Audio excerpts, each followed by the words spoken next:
Hello, I am Lincoln. 7 months ago, I did my retrospective on Mario and Luigi Superstar Saga. And I said that I intend on doing a retrospective on Mario and Luigi Partners in Time next, because I am marathoning the games right now. Well, it only took me a month to beat Mario and Luigi Superstar Saga, so it makes sense that it took 7 months for me to beat Partners in Time. Why was it so much quicker for me to beat Superstar Saga? Well, there's a number of reasons. I had save states. I can't think of any other reasons. But now I have beaten it, and wow. It's like my neck grows every time I wear this shirt. Why? Oh yeah, this game is also really good. The game opens up at Peach's castle, where you discover that Professor Egad has invented a time machine, and is sending Princess Peach and a few other toads into it to go to the past. When it comes back, all that arrives is an alien. These aliens are known as the Shroobs. Mario and Luigi fight the alien, and then they needed a way to go save Peach.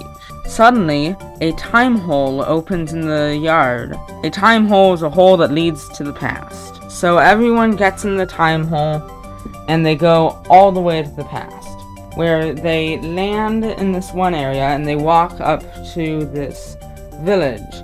This is much like the villages that you find in Superstar Saga, except for this one's Christmas themed. It's called Holly Jolly Village.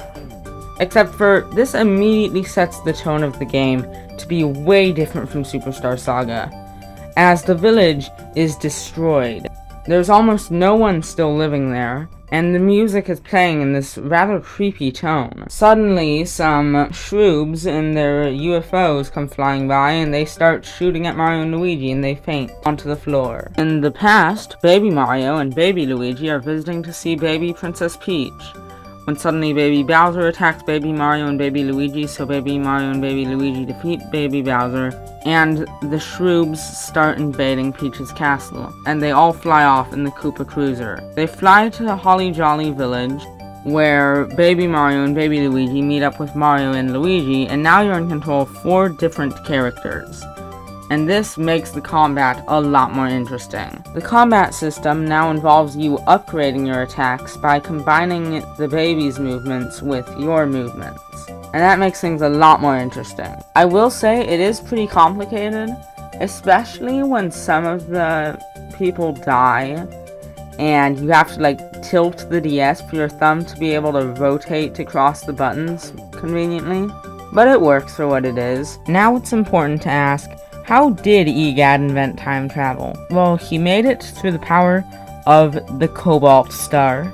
The Cobalt Star is this really cool star that can control time. However, it was broken by the Shroobs and scattered across the Mushroom Kingdom in the past, meaning now Mario, Luigi, Baby Mario, and Baby Luigi all need to collect them. Isn't that kind of like the Bean Star and Superstar Saga or whatever? Mario, Luigi, Baby Mario, Baby Luigi, Young Toadsworth, and Baby Princess Peach all go to the future to Peach's castle.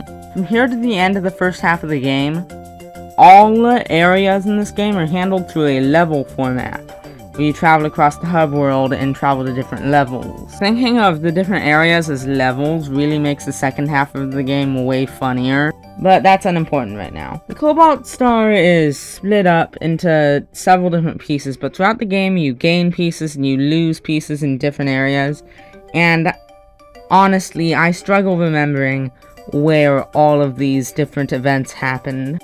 So I'll just talk about the levels that I'm interested in, and will not talk about where these Cobalt things happen. Just understand that by the end of the game I've collected all the Cobalt Star. The most interesting level in the entire game is Yoshi's Island. You get to go to Yoshi's Island, and there's this giant Shroob Yoshi who's eating everyone, and then he eats you, and you travel through him, and then you use the Yoshis in the boss fight to defeat the boss.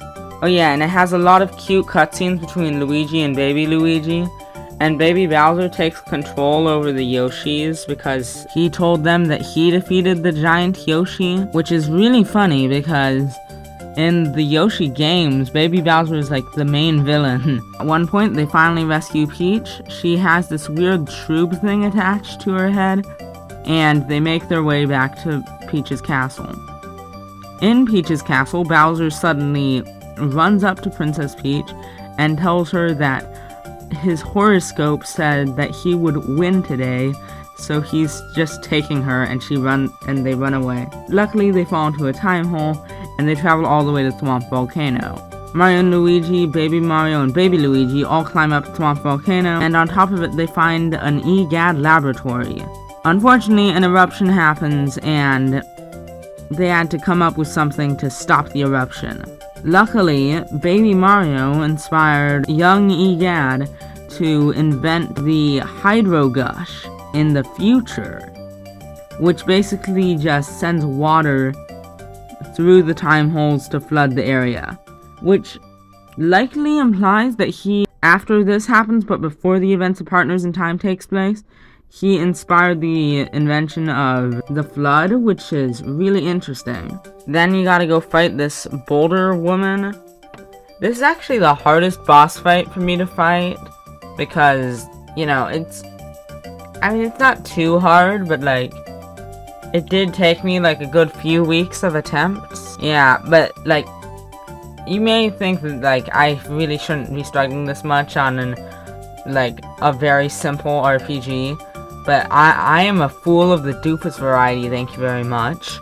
The boulder woman's husband just so happens to be a thwomp, so he sends you down into the volcano like an elevator. You fight Bowser and Baby Bowser simultaneously, and then an eruption happens, which sends Bowser back into a time hole to the present, and Baby Bowser onto the Shroob mothership, which is about to come here to abduct Princess Peach and Mario and Luigi, and Baby Mario and Baby Luigi. So everyone gets into the spaceship as it flies off. Turns out it doesn't work out that well, and they fall all the way down onto this mountain, which they climb up, and so they go up to this like sky space area, and they talk to the star guy who reveals that Luigi is hiding stuff from people, and like it's unimportant to the plot, but they tell her. But basically, and this star guy is preventing you from going through this gateway unless you have a clear and good soul. The thing that's preventing them from going is the fact that apparently Luigi is keeping secrets, but they eventually prove Luigi's worth and go through a time hole. Okay, keep in mind, this has been the same level since they entered through the Thwomp hole that's on the outside of Thwomp Mountain. That was at the halfway mark of the game, and now we're traveling to the final area. This level is literally half the game.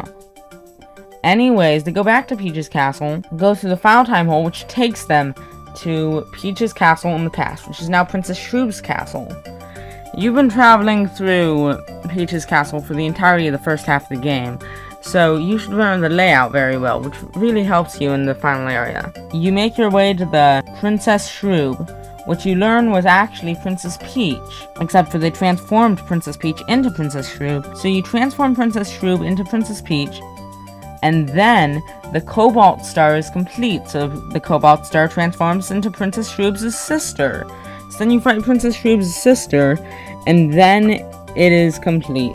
Baby Luigi starts crying on top of some Shroob mushrooms, and it starts to dissolve, which gives them the idea to use the Hydro Gusher and flood all of the time holes to get rid of all of the Shroobs, completely eliminating the species.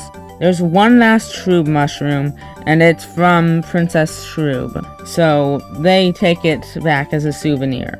When they get back to Peach's castle, they find Bowser is there, and so Baby Luigi, for whatever reason, throws the Princess Shroob mushroom into Bowser's mouth, and now Bowser has powers, and so you're going into the final fight of the game, where you cannot attack. It is just dodging attacks the full way through. And then the game ends. with all the baby people and the people from the past going back home. This game is pretty good, but if you've seen any gameplay footage of Bowser's Inside Story and this game, then you might realize that Superstar Saga for the Game Boy Advance looks way more like Mario and Luigi Partners in Time for the DS than Mario and Luigi Partners in Time looks like Mario and Luigi Bowser's Inside Story, which is also for the DS. The reason for this is that it wasn't made for a DS, it was made for this thing. This is a Game Boy Advance connected to a Game Boy Advance SP, which is connected to an SNES controller, which basically makes it a DS. That's the reason why this game never uses the microphone and only uses the touchscreen once, and very briefly. So it's basically two Game Boy Advance games stacked on top of each other. I just thought that was an interesting fact to share. 8 out of 10.